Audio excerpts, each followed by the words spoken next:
Milestone স্কুলের চারপাশ ঘিরে আজও উৎসুক জনতার ভিড় দেখা গেছে। এদের অনেকেই ভেতরের পোড়া ভবনটি দেখতে চাইছেন। কেউ মোবাইল ফোনে ছবি তুলছেন, কেউ ভিডিও করছেন।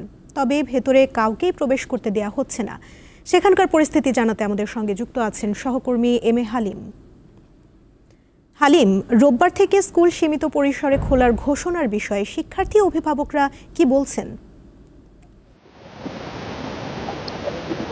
সুমনা, আমি এখানে প্রায় ঘন্টা দুই যাবত আমি এখানে অপেক্ষা করছি, কিন্তু এখানে মাইলস্টোন স্কুলের যে যারা কোনো শিক্ষার্থী আমি এমনও কাউকে এখনো পর্যন্ত পাইনি। তবে এখানে আশেপাশে যারা এখানে আসছে শিক্ষার্থী, তারা অনেকে আসছেন তাদের বাবা মার সাথে। আমি ঠিক এই মুহূর্তে আপনাকে দেখাতে চাচ্ছি যে এটা কিন্তু সেই ভবন, যে ভবনটি যে এই শিক্ষার্থীরা ছিল, এই ভবন থেকে কিন্তু শিক্ষার্থীরা দৌড়ে বের হয়ে গেছিল এবং এই ভবনের ঠিক সামনেই কিন্তু সেই যে যুদ্ধ বিমানটি প্রশিক্ষণে সেটি কিন্তু পড়ে গিয়েছে এবং আপনি দেখতে পাচ্ছেন সেই ভবনের কিন্তু জানালা এবং এখানে এখানে ইটগুলো খুলে নেওয়া হচ্ছে এবং এখনো কিন্তু সেই ভবনের মাঝখানে যে কোমলমতি শিক্ষার্থীদের যে এখানে টুলগুলো ছিল, চেয়ারগুলো ছিল, যেখানে বসে তারা কিন্তু ক্লাস করছিলেন এবং তারা একটি স্বপ্ন দেখতেন ভবিষ্যতে কেউ ইঞ্জিনিয়ার হবে, কেউ পাইলট হবে, সেই যে চেয়ারগুলো এখনো কিন্তু পড়ে আছে। সে অবস্থা এখানে এলোমেলো ভাঙা অবস্থায় পড়ে আছে এবং আমরা এই ভবনের সামনে আমরা দেখতে পেয়েছি যেখানে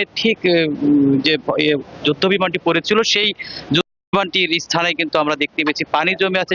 সেখান থেকে যুদ্ধ বিমানটি উদ্ধার করা হয়েছে এবং এই যে বিভীষিকাময় একটি চিত্র, যে এই কোমলমতি শিক্ষার্থীদের মৃত্যু, এই মৃত্যুটাকে কিন্তু কেউ মেনে নিতে পারেনি এবং এখনো কিন্তু আমরা আজকে সকাল থেকে দেখতে পেয়েছি সেই ভবনে কিন্তু সামনে যে ফটক রয়েছে সেই মূল ফটকের সামনে কিন্তু অনেকে ভিড় করছেন। এখানে যদিও নিরাপত্তা কর্মীদের সাথে এখানে কথাবার্তা বাক বিতণ্ডা হচ্ছে, কিন্তু অনেকেই আবার ঢুকতে পারছেন। একটি করে এই প্রতিষ্ঠানে গাড়ি যখন ঢুকছেন কোনো প্রয়োজনে, সেই গাড়ি ঢোকার সাথে সাথে কিন্তু হুড়মুড়িয়ে সেখানে আমরা দেখতে পেয়েছি। এখনো কিন্তু দেখতে পাচ্ছেন সেই যে পুরা যে চেয়ারের অংশ এবং সেগুলো এই ভবনটি কিন্তু তিনতলা ভবন হলেও এটি অনেক আগে নির্মাণ করার ফলে কিন্তু এখন দোতলা ভবন এটি ব্যবহৃত হয় এবং এই ভবনের সামনে যে আমরা দেখতে পেয়েছি যে গাছগুলো আছে, সেই গাছগুলো মরে গেছে এবং এখন কিন্তু যারা এই ভবনের সামনে পিছনে অনেকে যে উৎসাহী যারা আছে, যারা এখন দেখতে চায় যে আসলে এই ভবনে কি মর্মান্তিক ঘটনা ঘটেছে, এখানে কোমলমতি শিক্ষার্থীদের মৃত্যু, সেই মৃত্যুগুলো আসলে কোন ভবনে কোথায়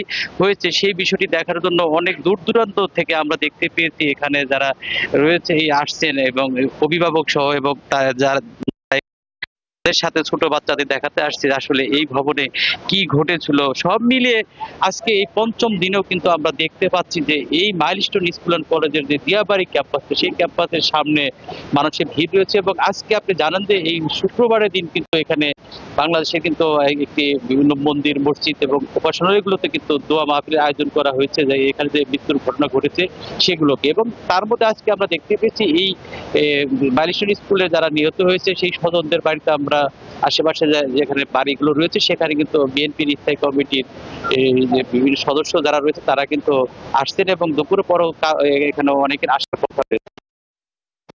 এই ছিল আমার কাছ থেকে এই মাইলস্টোন। হালিম, আপনাকে ধন্যবাদ। আমরা পরবর্তীতে আরো আপনার কাছ থেকে তথ্য নিব।